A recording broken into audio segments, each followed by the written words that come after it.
રાતા વિસ્તારની આ ઘટના સામે આવી છે કે જ્યાં પ્લાસ્ટિક સહિતના વેસ્ટ મટીરીયલનો સંગ્રહ કરેલો હોવાથી આગે વિકરાળ સ્વરૂપ ધારણ કર્યું હતું। તો ફાયરની 3 થી વધુ ટીમ ઘટનાસ્થળે પહોંચી આવી છે।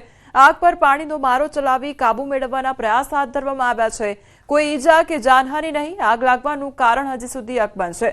તો વાપીની આ ઘટના સામે આવી છે કે જ્યાં ભંગારના ગોડાઉનમાં ભીષણ આગ લાગવાની ઘટના બની। તો વાપીના રાતા વિસ્તારની આ ઘટના સામે આવી છે કે જ્યાં ગોડાઉનમાં ભીષણ આગ લાગી। તો આગ લાગતા અફરાતફરીનો માહોલ સર્જાઈ ગયો હતો। ધુમાડાના ગોટે ગોટા નજરે પડ્યા હતા। ફાયર ફાઈટરની ટીમો ઘટનાસ્થળે પહોંચી આવી હતી અને આગ પર કાબુ મેળવવાના પ્રયાસ હાથ ધરવામાં આવ્યા। સંવાદદાતા ભરત અમારી સાથે જોડાઈ ગયા છે। ભરત, ભંગારના ગોડાઉનમાં ભીષણ આગ લાગી, હાલ કયા પ્રકારની પરિસ્થિતિ? जी बिल्कुल, અત્યારે 3 થી વધારે ફાયર ફાઈટરની ટીમો છે આગ પર કાબુ મેળવવા પ્રયાસ કરી રહી છે। ભંગારના ગોડાઉનની અંદર મોટી માત્રામાં પ્લાસ્ટિક અને અન્ય જ્વલનશીલ કેમિકલનો ભંગાર મોટી માત્રામાં સંગ્રહ કરેલો હોવાથી થોડી જ વારમાં આગે વિકરાળ સ્વરૂપ ધારણ કર્યું હતું। જોકે સદનસીબે નજીકમાં જો કોઈ રહેણાંક વિસ્તાર નહીં હોવાથી લોકોએ આકારો અનુભવ્યો હતો, પરંતુ અગાઉ પણ જે રીતે વાપી મહાનગરપાલિકા દ્વારા છે વાપી મહાનગરપાલિકા વિસ્તારની અંદર જે ભંગારના ગોડાઉનો ચાલતા હતા ગેરકાયદેસર, તેને હવે વાપી શહેરની બહાર ખસેડવામાં આવ્યા છે। આથી આવા જે ગ્રામ્ય વિસ્તારો છે ત્યાં આગળ આવી અવાવરૂ જગ્યાઓ પર આ રીતે ભંગારના ગોડાઉનો બનાવવામાં આવ્યા છે ને જેને કારણે અવારનવાર આવા અકસ્માતો બને છે। અગાઉ પણ ભંગારના ગોડાઉનોમાં આગના જે ઘટનાઓ છે બહાર આવી હતી ને ફરી એક વખત આગની ઘટના લોકો માટે મુસીબતરૂપ સાબિત થઈ રહી છે। જી ભરતસિંહ, સમગ્ર માહિતી બદલ આપનો આભાર। સાબરકાંઠા જિલ્લાના ગાંભોઈ કરણપુર વચ્ચે આવેલા ભંગારના ગોડાઉનમાં ભયંકર આગ લાગતા અફરાતફરીનો માહોલ સર્જાયો છે। આગ એટલી વિકરાળ હતી કે આકાશમાં ધુમાડાના ગોટે ગોટા જોવા મળ્યા હતા। સ્થાનિક લોકો અને ગોડાઉનના કર્મચારીઓએ આગ પર કાબુ મેળવવાના પ્રયાસો હાથ ધર્યા। ઘટનાની જાણ થતાં હિંમતનગર ફાયર વિભાગની ટીમ તાત્કાલિક સ્થળ પર પહોંચી આગ બુઝાવવાની કામગીરી શરૂ કરી। તો પ્રાથમિક તપાસ મુજબ શોર્ટ સર્કિટના કારણે આગ લાગી હોવાનું અનુમાન છે। સદનસીબે ઘટનામાં કોઈ જાનહાનિ સર્જાઈ નથી।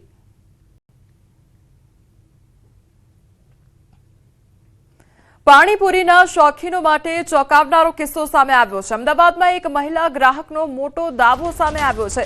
પાણીપુરીમાંથી હાડકું નીકળ્યાનો ગ્રાહક દ્વારા દાવો કરવામાં આવ્યો છે। અમદાવાદના રાણીપમાં બનાવ બન્યાનો આક્ષેપ થઈ રહ્યો છે। ગ્રાહકે સોશિયલ મીડિયામાં વાયરલ કર્યો છે વિડીયો। તો રાણીપ બસ સ્ટેશન પાસે લારીમાંથી ખાધી હતી પાણીપુરી અને એએમસી એસ્ટેટ વિભાગે લારીને જપ્ત કરી છે। ફૂડ વિભાગે 10,000ના પેનલ્ટી આપવામાં આવી છે। ત્યારે વાયરલ વિડીયોની ન્યૂઝ 18 ગુજરાતી પુષ્ટિ કરતું નથી।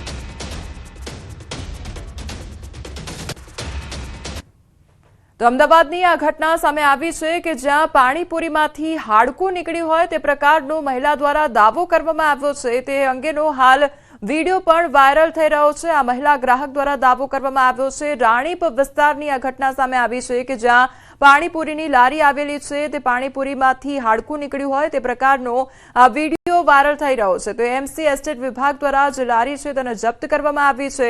તો પાણીપુરીના શોખીનો માટે આ એક ચોંકાવનારી ઘટના સામે આવી છે।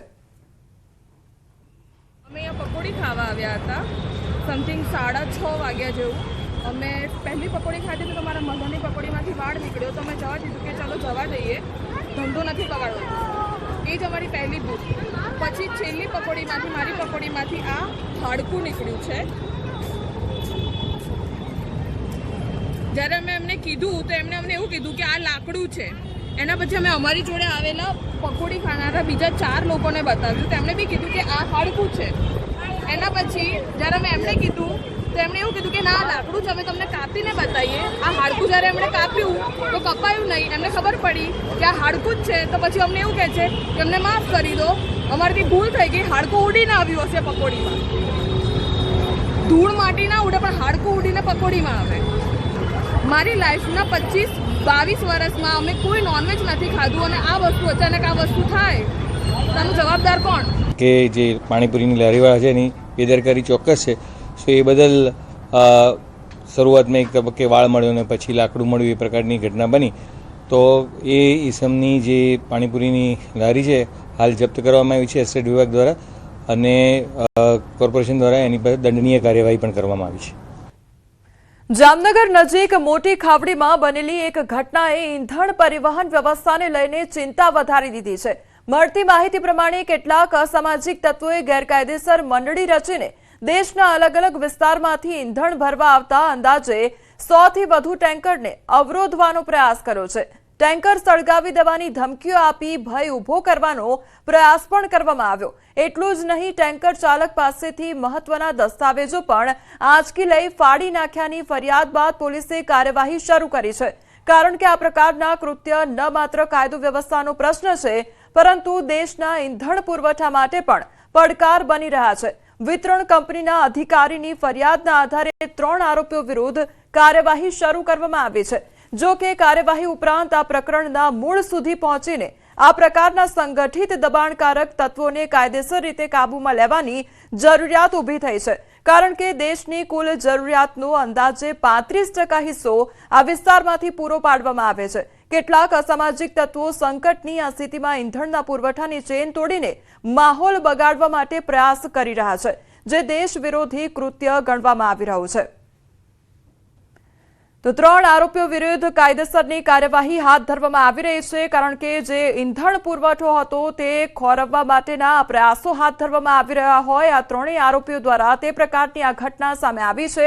ખાવડી વિસ્તારની આ ઘટના બનેલી છે કે જ્યાં ઈંધણ પરિવહન વ્યવસ્થાને લઈને ચિંતા વધારી દીધી છે। આખી ઘટનાએ કેટલાક અસામાજિક તત્વો કે જેમના દ્વારા ગેરકાયદેસર મંડળી રચવામાં આવી અને ત્યારબાદ દેશના અલગ અલગ વિસ્તારમાંથી ઈંધણ ભરવા આવતા અંદાજે 100 થી વધુ ટેન્કરને અવરોધવાનો પ્રયાસ કરવામાં આવ્યો હતો, અવરોધ ઊભો કરવામાં આવ્યો હતો અને ટેન્કર સળગાવી દેવાની ધમકીઓ પણ આપવામાં આવી હતી। સુરતના કડોદરામાં પેટ્રોલ ડીઝલ ચોરીના રેકેટનો પર્દાફાશ થયો છે। દેશમાં કરકસર અભિયાન વચ્ચે ઈંધણ ચોરીનું નેટવર્ક ઝડપાયું છે। સુરત ગ્રામ્ય એલસીબીના દરોડા તેમજ પેટ્રોલ ડીઝલનો જથ્થો કબજે કરવામાં આવ્યો છે, તો હરિઓમ પાર્કિંગના માલિક સહિત 3 આરોપી ઝડપાયા છે। ટેન્કર ચાલકોની મિલીભગતથી થતી હતી પેટ્રોલ ડીઝલની ચોરી, તો ચોરીમાં વપરાતા પીપ, પાઇપ તેમજ મોબાઈલ ફોન સહિત 33,735 રૂપિયાનો મુદ્દામાલ જપ્ત કરવામાં આવ્યો છે। સુરતના અમરોલીમાં ચાલતું ગેરકાયદેસર ગેસ રિફિલિંગ રેકેટ ઝડપાયું છે। લોકોનો જીવ જોખમમાં મૂકી ઘરેલું ગેસ સિલિન્ડરનું થતું હતું રિફિલિંગ। બાતમીના આધારે પોલીસે સ્થળ પર રેડ પાડી પર્દાફાશ કર્યો છે। સ્થળ પરથી 16 ગેસ સિલિન્ડર સહિતનો 20,000નો મુદ્દામાલ જપ્ત કરાયો છે। ગેરકાયદેસર રિફિલિંગ કરતા અજય ચિમનસિંહ ફુલારેની ધરપકડ કરવામાં આવી છે, તો પોલીસે ગુનો નોંધી આગળની કાયદેસરની તપાસ હાથ ધરી છે। તો ગેરકાયદેસર ગેસ રિફિલિંગનો મામલો સામે આવ્યો છે અને આખા રેકેટનો પર્દાફાશ કરવામાં આવ્યો છે। તો ઘરેલું ગેસ સિલિન્ડરનું રિફિલિંગ કરવામાં આવતું હતું, ગેરકાયદેસર રીતે રિફિલિંગ કરવામાં આવતું હતું અને પોલીસે સ્થળ પર જઈને રેડ પાડી દરોડો પાડ્યો હતો અને ત્યારબાદ કાર્યવાહી હાથ ધરી છે, તો એક વ્યક્તિની ધરપકડ પણ કરવામાં આવી છે। તો સુરતની આ ઘટના સામે આવી છે કે જ્યાં ગેરકાયદેસર ગેસ રિફિલિંગનું રેકેટ પકડી પાડવામાં આવ્યું છે। ગીર સોમનાથ જિલ્લાના વેરાવળ અને આસપાસના વિસ્તારોમાં ડીઝલની ભારે અછત વર્તાઈ રહી છે। આંતરરાષ્ટ્રીય તણાવ અને પેટ્રોલિયમ ભાવ વધારા વચ્ચે ગ્રામ્ય વિસ્તારોમાં ડીઝલનો પૂરતો જથ્થો ન મળતા ખેતી કાર્યો ઠપ થવાના આરે છે। આ દ્રશ્યો ગીર સોમનાથ જિલ્લાના વેરાવળ અને આસપાસના પેટ્રોલ પંપોના છે, જ્યાં અત્યારે ડીઝલ માટે 10-12 ખેડૂત મને મળ્યા, મને કે ભાઈ તમારાથી ત્યાં વ્યવસ્થા થાય હોય તો કરો, પણ અત્યારે કોઈ પણ ખેડૂતને એક ટકો પણ ડીઝલ મળતું નથી। એ ખેડૂતો અટાણે બહુ ત્રાહીમામ છે। મોદી સાહેબ આવે છે ત્યારે મોસ્ટ ઓફલી 25-30 બસો દોડાવે છે, ત્યારે ડીઝલ મળી જાય છે અને ઉદ્યોગપતિને ડીઝલ મળી જાય છે। આજ ખેડૂતને નથી મળતું, ખેડૂતને કરવાનું શું? અત્યારે હું 3 પેટ્રોલ પંપ રેખડ્યો, ત્યાંથી મને ડીઝલ અત્યારે મળ્યું નથી। મારે અત્યારે સાહેબ તમને ખબર જ છે કે અમારો વિસ્તાર પાણી